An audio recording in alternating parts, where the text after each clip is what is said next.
Hello, my name is Margaret Adele, and welcome back to another indie book review. This one has been in the works for a while. The author mentioned sending it to me quite a while before she got it to me, so I've had this on a back burner for a hot minute yet, and that is The Pact by Ashlyn Johnson. This is a, I believe, new adult fantasy all about a 19-year-old woman named Evie who has been cursed from almost birth by this demon to be given this power that he will then ideally use her for to take over the world. And I'm really intrigued by that kind of premise. I like to call the trope the cursed one instead of the chosen one. It's kind of an inverse of that. You are chosen to do a good thing. Instead, it's you are chosen to do this horrible thing and you must fight against it. And in this book, an angel sent to basically stop the demon from doing what he's trying to do, puts together a team to protect Evie and keep her from the clutches of the demon and teach her, basically put her on the right path. So that right away said inverse of the chosen one trope and found family. And I was really intrigued. However, it started a little iffy for me.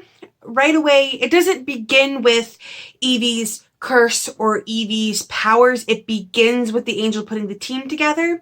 So in a strange way, you see the beginnings of the solution before you've seen the problem. So it's like, well, it's kind of hard for me to understand how dire the situation is. You've already started putting together the team before I even know the stakes. And so at that point, I was a little taken out of it. And there was a lot of those little inconsistencies all the way through.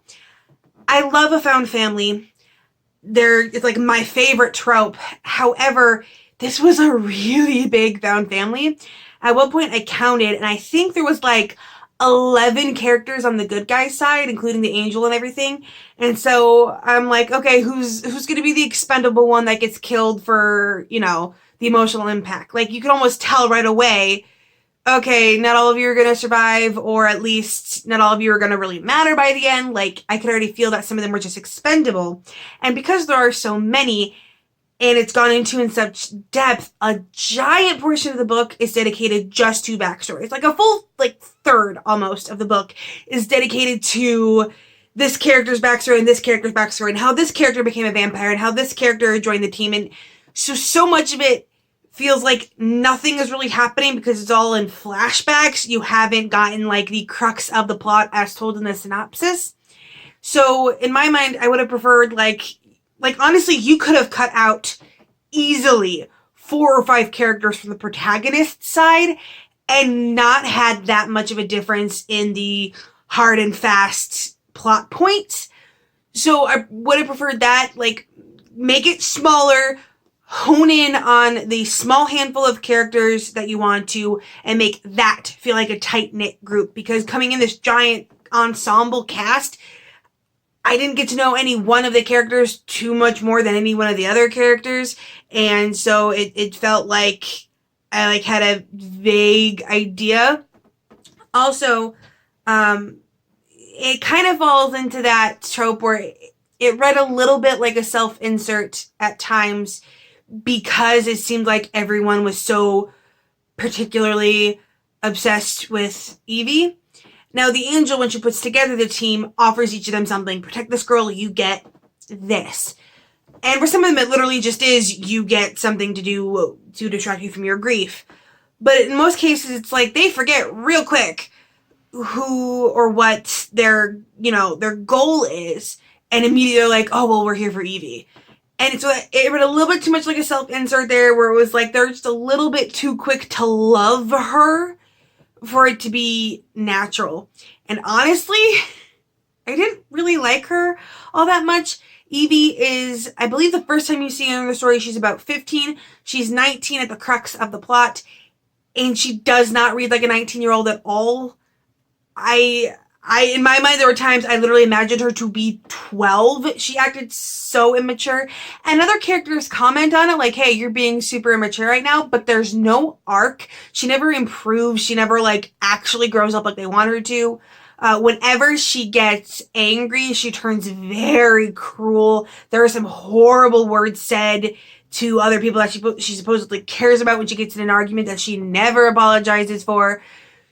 And she's very quick to jump to conclusions and very quick to assume things. And none of that really arcs.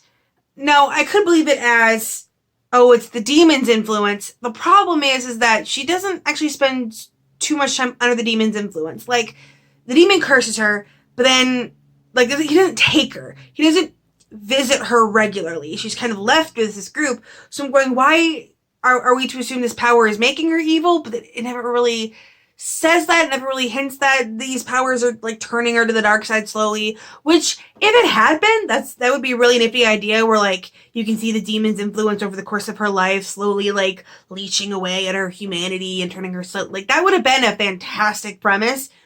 But I didn't really see that. It just seemed like, oh, she's just fiery and impulsive and impatient.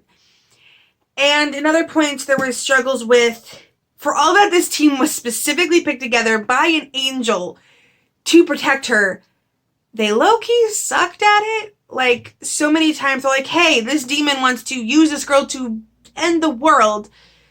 Oh, well, she wants her space, so I'm just going to let her be alone right now. No. Demon wants her to end the world. We need them there to protect her so that she's not taken to end the world. And the other big thing is, this is a book where the more I thought about it, the more I kind of saw some issues, because at one point, while I love a misfit group, I love a misfit ragtag team that's thrown together because of reasons, there needs to be a reason why they're thrown together. Why is it this misfit ragtag team and not the professionals? And there wasn't really a reason for that. Because in the first couple pages, you learn, like, the entire angelic hosts knows about this girl, knows about her powers, knows what the demon wants to do, but yet one angel comes down to assemble a team. Why not a host? Why not? If we're going to put one angel down, just keep tossing them down. Like, why are we relying on people who are obviously bad at this to protect her? And they just leave her alone, and she goes wandering off on her own, and when she knows that, hey, if you're caught, the world is gonna end.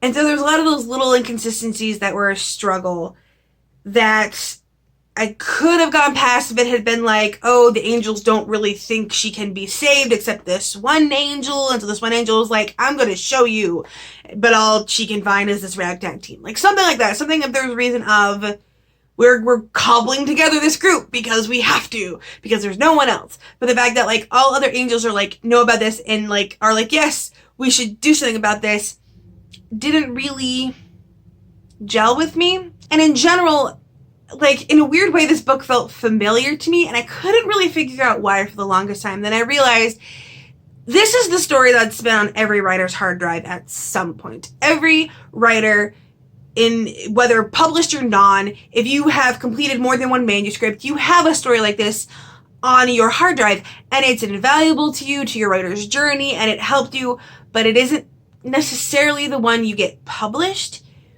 because it's the one with all those minor issues, because it reads a little bit too much like self-insert, because there are some things that needed to be ironed out. But let's pause for a second and talk about the things that I liked. Now, while it was really slow for me and feeling that it was a found family, you were told that they were close to each other more than you were shown it. Once it was there, once I felt that it was there, which was past when the book tells you it was, I did like the interactions. Makoa has that gruff, older man that, like, is really rough around the edges, but you know he cares. And they had some other characters that were there and that interacted well, and the interactions, for the most part, were decent, but it just took a while to get there, and there were so many characters that, like, I low-key stopped paying attention to focus on the ones, be like, okay, this is really what this character is. And the writing style itself, just literally technically, was fine. Most of my struggles were with the plot itself and our protagonist. I wish that Evie had been written as her mind is slowly turning because of demonic influence, and we need to do something about it, rather than, oh, she's just a 19-year-old. They're just horrible sometimes. Like, no. But this book definitely has merit. The scenes that were gory, there are some very gory scenes in here, some torture scenes. It did show that Ashlyn Johnson is very willing to go bold and to push the boundaries.